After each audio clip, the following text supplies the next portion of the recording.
Hello everyone, welcome back. आज first video लेके आया हूँ मैं एथिक्स इंटीग्रिटी एप्टीट्यूड पेपर 4 का। अभी इसमें कौन सा टॉपिक देखेंगे तो ऑब्वियसली फाउंडेशनल टॉपिक होगा फर्स्ट।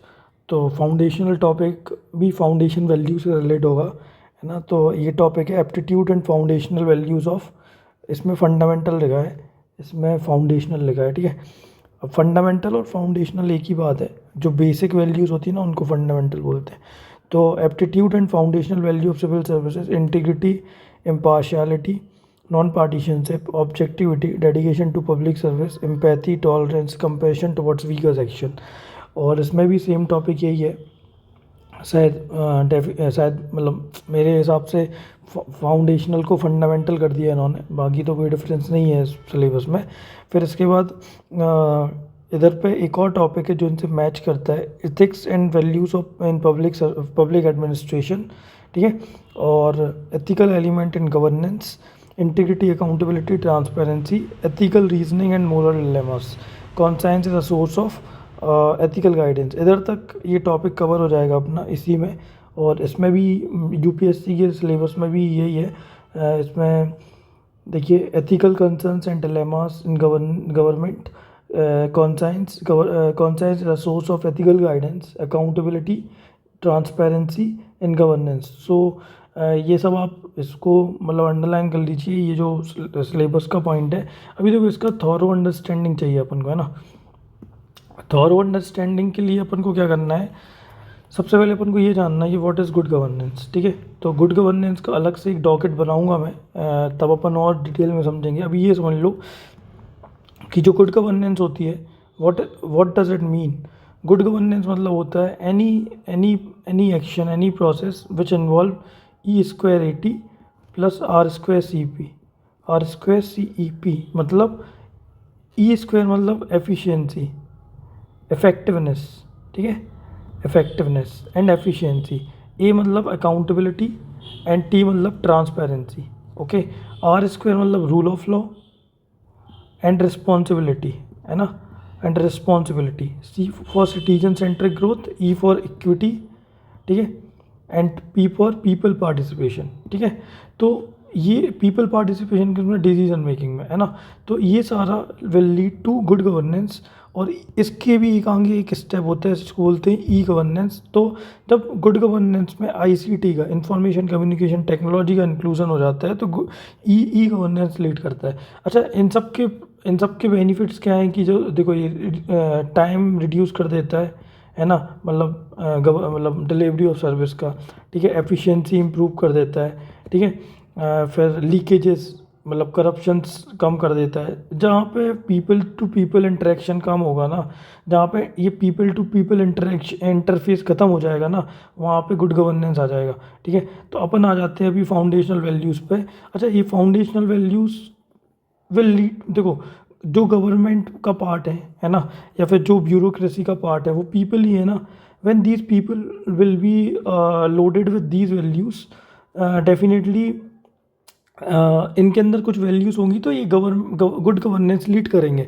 तो they are the catalyst. What? These values are the catalyst who catalyses the process and person मतलब ब्यूरोक्रेसी में जो ब्यूरोक्रेट होते हैं, गवर्नमेंट में जो मिनिस्टर या फिर एमपी एमएलएज होते हैं, उनके अंदर अगर ये वैल्यूज़ लोडेड हो गई ना, तो डेफिनेटली गुड गवर्नेंस और ग्रोथ और ह्यूमन डेवलपमेंट से होने से कोई नहीं रोक सकता।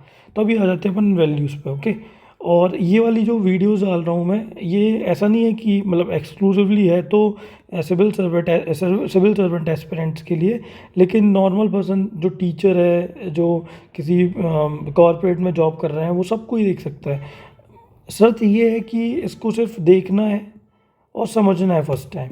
अगर आप सिविल सर्विसेज में प्रिपरेशन कर रहे हैं आप, तो आप इनके नोट्स सेकंड टाइम में बनाइए, फर्स्ट टाइम में मत बनाइए, क्योंकि आपकी अंडरस्टैंडिंग ही आपको मार्क्स दिलाएगी, है ना, above average, okay. Average marks तो मतलब मैं अभी 10-15 पेज के नोट्स दे दूंगा, वो याद रट लो, लिखाओ, तो एवरेज मार्किंग तो उसमें भी हो जाएगी। बट अंडरस्टैंडिंग और उस टाइम पे जो इनोवेटिव कुछ करोगे ना, फ्लो चार्ट्स और ये सब तभी आएगा जब अंडरस्टैंडिंग बहुत अच्छी होगी। तो let's come on topic. Topic है एप्टीट्यूड एंड फाउंडेशन, फंडामेंटल और फाउंडेशनल वैल्यूज़। सबसे पहले अपन समझते हैं what is aptitude. Okay, so aptitude क्या होता है? Aptitude is something which is related to ability. Okay, अभी एबिलिटी कौन सी, कैसी एबिलिटी? तो it is actually ability to और skill to perform function specifically. जैसे फॉर एग्जांपल अपन लेते हैं रोहित शर्मा। देखो क्रिकेट तो सब देखते हैं, अभी क्रिकेट को ही रिलेट करके मैं इंटीग्रिटी एंड ऑनेस्टी समझाऊंगा, लेकिन अभी एप्टीट्यूड समझो, है ना। Aptitude is a inborn ability, okay, inborn skills to perform any particular और स्पेसिफिक टास्क। तो अपन ले लो रोहित शर्मा वर्सेस विराट कोहली। अगर आप क्रिकेट लवर हो तो आप इससे समझ जाओगे, otherwise Ronaldo versus Messi. Okay, तो सबसे पहले ये समझो कि it is a natural ability. अभी जो एक्सपर्ट्स होते हैं वो बोलते हैं कि रोहित शर्मा के अंदर बहुत हायर लेवल का स्किल्स है ना, और विराट कोहली थोड़ा सा स्किल के मामले में कम है, लेकिन जो वर्क एथिक्स है रोहित शर्मा के कंपैरिजन में, लेकिन जो वर्क एथिक्स है और जो फिटनेस लेवल है और जो हार्ड वर्किंग एटीट्यूड है वो विराट कोहली का ज़्यादा प्रूविंग है। ओके, लेकिन रोहित शर्मा का थोड़ा कम है ना। बट रोहित शर्मा के अंदर एप्टीट्यूड की कमी है, ये बोलना बिल्कुल भी गलत होगा। तो देखो एप्टीट्यूड बोले तो it is different in different people. किसी का एप्टीट्यूड टीचिंग में होता है, किसी का क्रिकेट में होता है, किसी का वॉलीबॉल खेलने में होता है, कोई फुटबॉल में बेटर होता है, कोई आईटी इंडस्ट्री में धूम मचा रहा है। तो ये जो एप्टीट्यूड है ना, that is different in different person. But ये कॉम्पिटेंट कब हो जाते हैं? मतलब एक इंसान में एप्टीट्यूड तो होगा किसी ना किसी चीज़ में, लेकिन उसी एप्टीट्यूड में अगर उसकी ट्रेनिंग हो जाए, वो हार्डवर्क कर लेना, तो that would lead to competence. तो अब देखो इसको समझने के लिए ऐसे समझो कि एक लैडर होती है ना, लैडर सीढ़ी, तो उस पर पहली सीढ़ी चढ़ते हैं, फिर दूसरी, फिर तीसरी। तो एप्टीट्यूड क्या होता है ना, it is actually a foundational value, which is foundational value in terms of कि आपके अंदर इनबिल्ट वैल्यू है, लेकिन इस वैल्यू को कॉम्पिटेंस में कैसे डेवलप करोगे? जब हार्डवर्क प्लस ट्रेनिंग होगी ना प्रॉपर, तब जाके आपको कॉम्पिटेंसी मिलेगी। कॉम्पिटेंसी बोले तो रोहित शर्मा एंड विराट कोहली, ठीक है। But Virat Kohli is more better fitting in this competent वाला। Rohit Sharma is also competent, I am not saying, but एक और एग्जांपल ले सकते हैं बस इसमें, विनोद काम्बली और सचिन तेंदुलकर, है ना। विनोद काम्बली एंड सचिन तेंदुलकर में सचिन तेंदुलकर का जो वे ऑफ वर्किंग था, वे ऑफ ट्रेनिंग थी ना, वो much harder than Vinod Kambli थी, है ना। तो एक्सीलेंट कॉम्पिटेंस किसने पाया? सचिन तेंदुलकर ने, ठीक है। तो आप hope you understood what is aptitude. Aptitude is a ability और skill to perform particular function और टास्क। देखो जैसे सी सेट होता है ना, सी सेट, इसमें एप्टीट्यूड ही तो होता है, सिविल सर्विसेज एप्टीट्यूड टेस्ट। आपके एप्टीट्यूड का ही टेस्ट होता है कि आपके अंदर इनबिल्ट कैपेसिटी हैं, क्वालिटीज़ हैं वो जो सिविल सर्वेंट होने के लिए चाहिए। तो अगर आपके अंदर है तो आप क्वालिफाई कर जाते हो। अच्छा, आउट ऑफ बॉक्स थिंकिंग जो होती है ना, that is also checked in CSAT. Okay, फिर इसके बाद दो टाइप के एप्टीट्यूड होते हैं, फिजिकल एंड मेंटल। फिजिकल में वही 100 मीटर कितने मिनट में आप, whether you are physically capable of performing particular task which is given to you or not। तो फिजिकल एप्टीट्यूड चेक होता है। जैसे 1000 मीटर की दौड़ आप अगर 3 मिनट में कंप्लीट कर रहे हो, 4 मिनट में, मतलब जितना भी 7 मिनट में, 7 मिनट में, 6 मिनट में, 5 मिनट में, जब ऐसे भी कर रहे हो, whether you are capable of performing it और नॉट। तो आईपीएस बनने के लिए वो रनिंग देखते हैं कि वेदर यू आर, फिर हाइट भी देखते हैं। तो फिजिकल एप्टीट्यूड हो गया। मेंटल एप्टीट्यूड क्या होता है? मेंटल एप्टीट्यूड में जैसे फॉर एग्जांपल चेस खेलने वाले लोग होते हैं, जैसे पजल सॉल्वर्स होते हैं, है ना, कि वर्ल्ड गिनीज मतलब सबसे कम टाइम में जिसने पजल को सॉल्व कर दिया तो उसका गिनीज वर्ल्ड रिकॉर्ड में नाम आ जाता है। तो इसका एग्जांपल है विश्वनाथन। अच्छा, मेंटल एप्टीट्यूड की एक बहुत इंपॉर्टेंट एग्जांपल है जो सबको पता होगा, Shakuntala Devi. Okay, Shakuntala Devi who was a magician in mathematics, perform some division multiplication in seconds, यार मिली सेकेंड्स। तो ये जो एप्टीट्यूड होता है ये मेंटल एप्टीट्यूड कहलाता है। अच्छा, मेंटल एप्टीट्यूड का रिलेशन है जनरल इंटेलिजेंस से। जनरल इंटेलिजेंस ही चाहिए होती है सिविल सर्विस में, समझ रहे हो, मतलब स्पेसिफिक नहीं चाहिए होता कुछ भी, स्पेसिफिक जॉब ही नहीं है, जनरलाइज जॉब है। तो जनरल इंटेलिजेंस मतलब मेंटल एप्टीट्यूड आपका ठीक ठाक होना चाहिए, है ना। फिर इसके बाद सेकंड टाइप का इंटेलिजेंस होता है फ्लूइड फ्लूइड इंटेलिजेंस, ओके। या फिर आप ऐसा बोल सकते हो जनरलाइज इंटेलिजेंस जो होती है ना, it is divided into two type, fluid intelligence and crystallised intelligence. जो फ्लूइड इंटेलिजेंस होती है वो रीजनिंग पे बेस्ड होती है ना, मतलब ability to reason and solve problems in new situation, problems in new situation and create. देखो कोई भी न्यू सिचुएशन आती है ना, तो उसकी जो प्रॉब्लम्स होती है उसको सॉर्ट करने के लिए जो इमीडिएट जो एक इमीडिएट इंटेलिजेंस डेवलप होती है उसको बोलते हैं फ्लूइड इंटेलिजेंस, ठीक है। अच्छा, फ्लूइड होता है ना बहता हुआ, तो ऐसे बोलते हैं ना यार इसका आईक्यू तो बहुत तेज है, आईक्यू नहीं, वो फ्लूइड इंटेलिजेंस है, आईक्यू भी है वो इंटेलिजेंस क्वोशेंट। अब एक दूसरी टाइप की होती है क्रिस्टलाइज, मतलब प्री कंसीव्ड जो नॉलेज होता है ना, मतलब आपके सबकॉन्शियस में जो नॉलेज होता है उस नॉलेज का यूज़ करके आप कोई भी प्रॉब्लम को सॉर्ट करते हैं, तो that is called as crystallize intelligent, okay, intelligence, okay. फिर इंटेलिजेंस और एप्टीट्यूड में ये वेन डायग्राम बनता है। जो इंटेलिजेंस होता है ना, it is a big thing and aptitude is a part of that part. देखो आपका एप्टीट्यूड थोड़ा कम होगा, लेकिन आपकी हार्ड वर्किंग, आपका नेचर बहुत अच्छा होगा ना, मतलब नेचर ऑफ वर्किंग अगर बहुत प्रोफेशनल होगा और बहुत अच्छा होगा, हार्ड वर्कर हैं आप, तो आप इंटेलिजेंस को ब्रॉडन कर सकते हैं, आप कॉम्पिटेंट हो सकते हैं। लेकिन आपके पास अगर एप्टीट्यूड है तो आपको कम मेहनत में भी अच्छा खासा कॉम्पिटेंस मिल जाएगा। तो that is what aptitude is. और एप्टीट्यूड और ये रिलेशन याद रखना, ये डायग्राम के थ्रू आप एक्सप्लेन कर सकते हो कि इंटेलिजेंस एंड एप्टीट्यूड, ठीक है। तो this is how you can explain, ठीक है।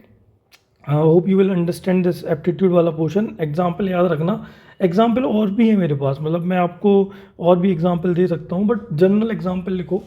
और जैसे जैसे आप इसको बार बार पढ़ोगे आपकी रियल लाइफ में जब आपको ये चीज़ एप्टीट्यूड, देखो आज के वाले एप्टीट्यूड की इतनी इतनी इतनी अच्छी अंडरस्टैंडिंग नहीं होगी, लेकिन अब आप इसको रियल लाइफ में अप्लाई करो कि how can I apply aptitude in my real life. तो रियल लाइफ में जब इसको अप्लाई करोगे तो जब आपके मतलब रियल लाइफ में जो इवेंट्स घट रहे हैं ना, या फिर जो टीवी या फिर मूवी देख रहे हो ना, मूवी से भी विड्रॉ करो यार एप्टीट्यूड, ठीक है। जैसे SR के शाहरुख खान जो है ना, he is very hard working, लेकिन उसके एप्टीट्यूड में एक्टिंग है, पता है आपको, ठीक है। मतलब he is a self build person who has aptitude in acting.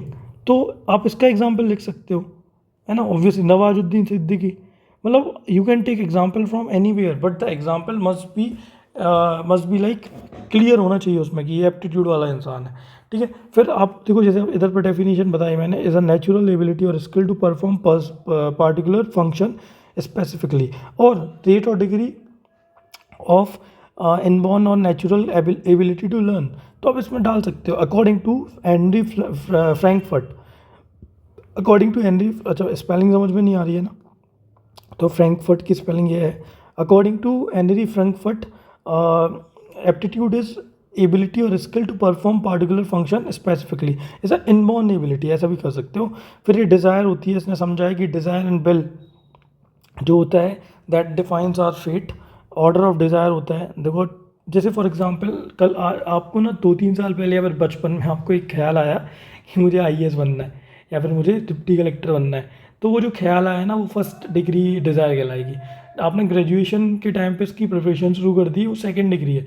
और जब आप एकदम एडमेंट हो कि इसको तैयार कर रहे हैं ना इस पेपर को, तो थर्ड डिग्री डिज़ायर हो गया। और बहुत अच्छा एक मूवी में बोला है, ओम शांति ओम में बोला है शायद कि किसी चीज़ को दिल से चाहो तो पूरी कायनात तुमसे उसको मिलाने की साजिश में लग जाती है, ऐसा कुछ था, ठीक है। When you desire something wholeheartedly the whole world conspire you to achieve that particular thing. अभी ये सब अच्छा लगता है पढ़ने में सुनने में, बट आपको कंसिस्टेंट रहना पड़ता है, होल हार्टेडली उसके लिए लगे रहना पड़ता है। देखो इनकंसिस्टेंसी अलाउड नहीं है इधर, है ना। विदाउट एम्बीवैलेंस और इनकंसिस्टेंसी, अगर आप होल हार्टेडली उसमें लगे हुए हो ना, तो nothing can stop you to from achieving. मैंने उस दिन भी बोला था ऑनेस्ट और कंसिस्टेंट रहोगे ना तो एग्ज़ाम निकल जाएगा, और एग्ज़ाम नहीं भी निकलेगा ना तो एग्ज़ाम से ज़्यादा अच्छा कर लोगे यार बाद में, ठीक है। और your attitude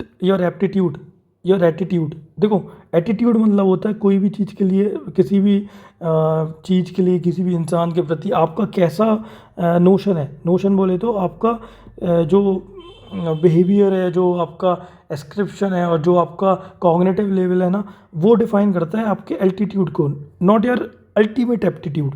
आपके पास स्किल सेट्स थोड़े कम होंगे, जैसे अभी बताया हमने, तो भी चलेगा, थोड़ा बहुत चलेगा, लेकिन आपके अंदर थोड़े बहुत भी एप्टीट्यूड्स है ना, थोड़ा बहुत भी इनबॉर्न एबिलिटी है, लेकिन आपके पास एटीट्यूड अच्छा है, आपके पास पॉजिटिव एटीट्यूड है, तो आपका एल्टीट्यूड हाई होने से कोई नहीं रोक सकता। एल्टीट्यूड हाई मतलब from achieving big things in life, है ना। फिर अभी ये जो एटीट्यूड होता है उसमें क्या क्या क्वालिटीज़, क्या क्या वैल्यूज़ होना चाहिए आपकी। आप इंटीग्रेटेड होना चाहिए। इंटीग्रेटेड मतलब आप होल होना चाहिए। होल नंबर होता है ना, इंटीजर मतलब होल नंबर, तो अभी हम इंटीग्रिटी पढ़ते हैं। इम्पार्शियल, देखो इम्पार्शियल जैसे फॉर एग्जांपल जैसे एम्पायर होता है ना मैच में, इम्पार्शियल होता है, ठीक है। जैसे एम्पैथी मतलब when you, empathy is a capacity to involve ourself in somebody else suffering and this empathy is one step ahead of sympathy। Empathy में क्या होता है, अपने पास्ट एक्सपीरियंस में अपन ने वो चीज़ एक्सपीरियंस करी है जो सामने वाला कर रहा है, तो अपन उसके लिए एम्पैथेटिक है। अगर अपन ने वो चीज़ एक्सपीरियंस नहीं करी है, सिर्फ अपन उसके प्रति अपन पिटी फील कर रहे हैं, तो वो सिंपैथी हो जाएगा, वी विल स्टडी इट, ठीक है। फिर tolerance, tolerance is one of the biggest quality which everybody must have. अच्छा, मुझे ना यूपीएससी ने बहुत टॉलरेंट, बहुत पेशेंट रहना सिखाया है, और होप देखो एक चीज़ और है, जैसे टॉलरेंस, कंपैशन, डेडिकेशन, ये सब ठीक है। एक चीज़ समझो, जैसे कोई भी सीड होता है ना, जैसे जिनके यहाँ पे खेती किसानी एग्रीकल्चर का काम होता होगा ना, तो उनके यहाँ सीड्स डालते होंगे, तो अच्छा एक सीड को अगर जितना ज़्यादा पुराना सीड हो जाता है ना, वो उतना ज़्यादा अच्छा हो जाता है। न्यू सीड का अपन को फ्यूचर ज़्यादा अच्छे से नहीं पता होता है। तो जैसे सीड अगर 5 साल सेल्फ पर रखा होता है ना, तो that tree inside that seed is not died यार, इट इज़ देयर। जब भी इस सीड को मिट्टी में डालोगे, उसमें से ट्री निकलेगा, उसमें से फ्रूट निकलेगा। There is know thing, nothing like, अगर किसी भी चीज़ में टाइम लग रहा है ना, अगर आप टाइम लग रहा है ना, तो आप ये मत सोचो कि नहीं होगा, होगा यार, कभी ना कभी तो होगा। मतलब अगर आप एडामेंटली उसको चाहते हो ना, अगर आप फॉर्मली उसके लिए लगे हुए हो ना, तो होगा। तो अपन अब वैल्यूज़ पे आते हैं, और ट्रस्ट मी, आप इन वैल्यूज़ को लाइफ में उतारो। मतलब अगर बोलते हैं ना कि जो ईमानदारी से काम करता है ना, वो उसकी नींद बहुत अच्छी होती है रात की, तो दैट इज़ ट्रू यार। पता, मैंने देखा है लोगों को करोड़ों रुपए कमाते हुए, लेकिन they are very much disturb. उनके बच्चे पता नहीं कहीं से कुछ बीमारी आ जाती है, कहीं हेपेटाइटिस है, कहीं पे कुछ है, कहीं अस्थमा है, कभी हार्ट में प्रॉब्लम है, कुछ ना कुछ इशू हो जाते हैं। मैं देखता हूँ ना, तो मैं विचलित रहता हूँ कि यार कैसे। तो फिर समझ में आता है कि जो जिस रोटी को आप खा रहे हो ना, वो गरीब की रोटी थी, आपने छीन के खा ली।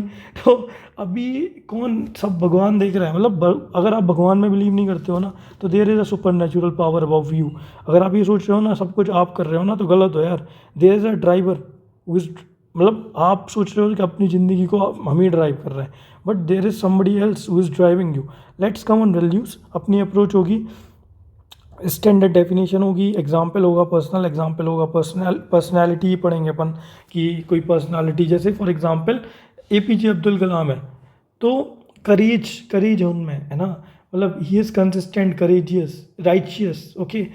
उनके अंदर ट्रू नॉलेज था। मतलब जैसे मतलब क्या अभी उनके बारे में क्या बोलूँ यार, मैं तो उनको अपने सामने रखता हूँ, उनकी फ़ोटो मेरे पास है, उनकी बुक्स पढ़ी हैं मैंने, Wings of Fire and there is. अच्छा, एक वीडियो मैं सजेस्ट कर रहा हूँ, ये देखना आप लोग। गुलजार साहब की ऑटोबायोग्राफी बोली है इन्होंने, मतलब गुलजार साहब ने बोली है एपीजे अब्दुल कलाम की, यूट्यूब पे अवेलेबल है। 1 घंटे की है, मूवी ना देख के ये देख लेना, सुनना उनको, आपको मज़ा आ जाएगा, है ना। तो आपको समझ में आएगा कितना इंटीग्रेटेड पर्सन था एपीजे अब्दुल कलाम, है ना। अब अपन आ जाते हैं इंटीग्रिटी पे। So what is integrity, a definition integrity की। एक और डेफिनेशन इंटीग्रिटी की, कि integrity according to government of India is behaving और is consistently behave in open, fair and transparent manner to uphold public service values. अच्छा, to uphold public service value, अच्छा ये क्या है, ये वर्च्यू है ना इंटीग्रिटी, बार बार बोल रहा हूँ, याद रखना, इट इज़ अ वर्च्यू। ये वर्च्यू किस चीज़ की है, कंसिस्टेंसी की। कंसिस्टेंसी मतलब लगे रहना नहीं होता है। कंसिस्टेंसी मतलब when you are consistent with your speech actions, thoughts, and actions.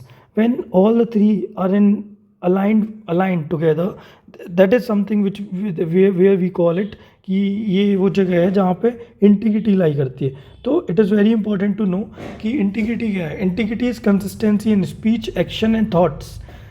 आप जो बोल रहे हैं, आप जो कर रहे हैं और आप जो सोच रहे हैं, अगर वो अलाइंड है मतलब एक लाइन में है. आप जो बोल रहे हैं, कर रहे हैं, सुन रहे हैं और सोच रहे हैं, जो भी सब कुछ अगर आप अलाइंड है आपका ना, तो दैट इज़ कॉल्ड इंटीग्रिटी. अब इसको पेपर में लिखना है तो इस डेफिनेशन को एज इट इज़ याद कर लो कि integrity is righteous action and conduct across all situation and time.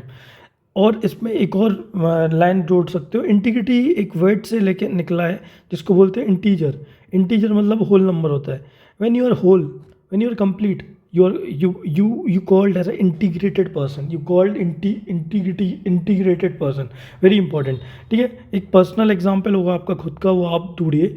Recent example में जैसे फॉर एग्जाम्पल मैं अभी सोडा पीने गया था तो मैं पैसे देना भूल गया था. So I just came home and I remind myself कि यार मैं पैसे तो जेब में रखे था, वो दिए नहीं. तो मैं वापस जाके उनको पैसे दे के आया. तो अच्छा, मैं अपना बता रहा हूँ, ये मेरा पर्सनल एग्जाम्पल हो गया. बट जैसे आपके साथ भी कुछ होगा, पैसे से नहीं, कुछ ऐसा होगा कि आपने कुछ गलती करी होगी, आपने उस गलती को सबके सामने एक्सेप्ट किया होगा और आपने कहा होगा, और आपने जो कहा कि अब मैं रिपीट नहीं करूँगा, वो ही आपकी थिंकिंग होगी. तो you are integrated person. Okay, this is virtue of consistency. और समझो, this virtue of consistency comes as a real cost. आपको पता है, झूठ बोल के तो आप अपनी ज़िंदगी बहुत आसानी से व्यतीत कर सकते हो, but it take efforts to live life integrated. Okay. और एक बहुत अच्छी हिंदी में शायरी है कि काजल के पर्वत पर चढ़कर उस पार उतरना बहुत कठिन है, निष्कलंक रह करके ये सब कुछ करना. ठीक है. और the personality which is associated is Nelson Mandela, Baba Amte. ये बाबा आमटे के बारे में जानते होगे आप लोग, है ना. और फिर इसका डी के कार्बी के बारे में एक केस स्टडी पढ़ी थी मैंने. इन्होंने बिडो से शादी करी थी और इन बिडो रीमैरिज को प्रमोट करने के लिए इन्होंने अपनी लाइफ दे दी. और इनको ना भारत रत्न भी मिला था. आई थिंक 1992 में मिला था. जब भी मिला हो देख लेना, ईयर नहीं पता मेरे को. बट डी के Karve got Nobel prize for piece. Okay. Nobel prize नहीं, भारत रत्न मिला था, सॉरी, भारत रत्न मिला था इनको. हाईएस्ट सिविलियन अवार्ड है इंडिया का. तो याद रखना, ये इंटीग्रेटेड पर्सन जो बोलते थे, जो करते थे. अब सोचो, जिस इंसान ने विडो से शादी कर ली, जो विडो के लिए पूरी ज़िंदगी अपनी व्यतीत कर दी, उसकी थिंकिंग इंटीग्रेटेड होगी कि नहीं होगी. तो D K Karve's one among them. Satish Dhawan. अच्छा, क्या हुआ था कि जब एसएलवी फेलियर हुआ था ना, तो सतीश धवन टुक रिस्पॉन्सिबिलिटी. अच्छा, ये लीगली था, तो मोरल अकाउंटेबिलिटी बोलेंगे इसको. तो सतीश धवन का नाम किससे रिलेटेड होगा? मोरल अकाउंटेबिलिटी में. ठीक है. अच्छा, अगर कोई बोले कि what are the characteristics of integrity, तो moral consistency, moral accountability, moral commitment, moral conscientiousness. अच्छा, मोरल कॉन्सेंटियसनेस जो है ना, अच्छा इसकी ट्रिक देख लो पहले. C3A बोलते थे, 3CA, ऐसे 3CA, 3CA. Moral commitment, moral conscientiousness, moral consistency and accountability. अच्छा, इनके एग्जांपल्स भी मैं बता देता हूँ आपको, आप सोचना इनके बारे में. जैसे हमारे ना लवासना में एक मतलब डायरेक्टर हुआ करते थे, ही इज़ नो मोर. 2014-15 या 12 में उनकी डेथ हो गई थी. इनका नाम था PS अप्पू. यही PS अप्पू जो थे ना, अच्छा, इनके लिए ना एक प्रॉब्लम आया था. एक बहुत बड़े पॉलिटिशियन का बेटा IAS बन के लवासना गया. तो after few months of training कुछ लड़कियों ने ना उसके अगेंस्ट कंप्लेन करी मोलेस्टिंग की. मतलब वो कहीं पे भी इनअप्रोप्रिएटली टच करता था. और ये सब जब मतलब उनके पास खबर आई ना, तो इमीडिएट इफेक्ट में, not taking few hours only, उन्होंने पहले इन्वेस्टिगेशन टीम सेटअप करी. और उन्होंने कहा कि देखो कि इसकी हैबिट्स क्या हैं. और डिफरेंट काउंटर पार्ट्स जो ब्यूरोक्रेट्स थे ना, जो ऑफिशियल ट्रेनीज थे ना, उनसे पूछा गया फीमेल से. तो उन्होंने बोला कि हाँ ऐसा करता है ये. और फिर जाके इसको टेम्परली सस्पेंड कर दिया था उसी नाइट में. मतलब मॉर्निंग खबर आई, दिन भर इन्वेस्टिगेशन हुआ, रात में सस्पेंड कर दिया विदाउट थिंकिंग कि उनकी जॉब चली जाएगी. This is called moral conscientiousness. आप सोचो, इतने मतलब लोग होते हैं यार कराने वाले, मतलब गवर्नमेंट में सब लोग करप्ट हैं, ये तो बहुत ही गलत सोच है आपकी, ऐसा नहीं सोचना है। आप अगर ऐसे सोच के करप्शन कर रहे हो तो आप सबसे ज़्यादा करप्टेड हो, क्योंकि आपने बोला करप्ट होना गलत बात है, आपकी कॉन्सेंटियसनेस कॉन्साइंस में ये चीज़ है। तो देखो एक टॉपिक है कॉन्साइंस एज अ गाइडेंस, ठीक है, ऐसा कुछ एक टॉपिक है ना। अभी सिलेबस देखा था अपन ने, उसमें लिखा हुआ था कि conscience as a source of ethical guidance. Okay, so ये जो होता है ना, ये है ना। तो याद रखना ये चारों कैरेक्टरिस्टिक्स हैं, बहुत इंपॉर्टेंट है। इस PDF को मैं अपलोड कर दूंगा, है ना। नोट्स यही होंगे, अब इससे ज़्यादा एक पेज में पूरा इंटीग्रिटी हो गया। अच्छा, इसमें एक कोट है, keep true, decide what is true and never be ashamed of doing what is right. मतलब अगर आपको पता है ना आपके वैल्यूज़, आप एथिकल पर्सन हो, आपको पता है ये करना, आपको करप्शन, आपको पैसे लेना, गरीबों को परेशान करना, ये सब इंटीग्रिटी के अंदर नहीं आता, ये आपकी वैल्यूज़ के अगेंस्ट है। तो be firm, don't do anything which is against your value system, ये गांधी जी बोलते हैं। ओके, जैसे गांधी जी ने तो अहिंसा और सत्यनिष्ठा को अपने जीवन में ऐसे उतारा कि उन्होंने पूरा NCM सस्पेंड कर दिया यार, जस्ट बिकॉज चोरा चोरी में वायलेंस हुआ। Okay, so this is Mahatma Gandhi for you. Then probity की एक बहुत स्वीट डेफिनेशन बनाई थी, मैं और मेरा एक रूममेट था, वो अभी इस साल लास्ट ईयर उसने इंटरव्यू दिया, इस बार वो मेंस दे रहा है।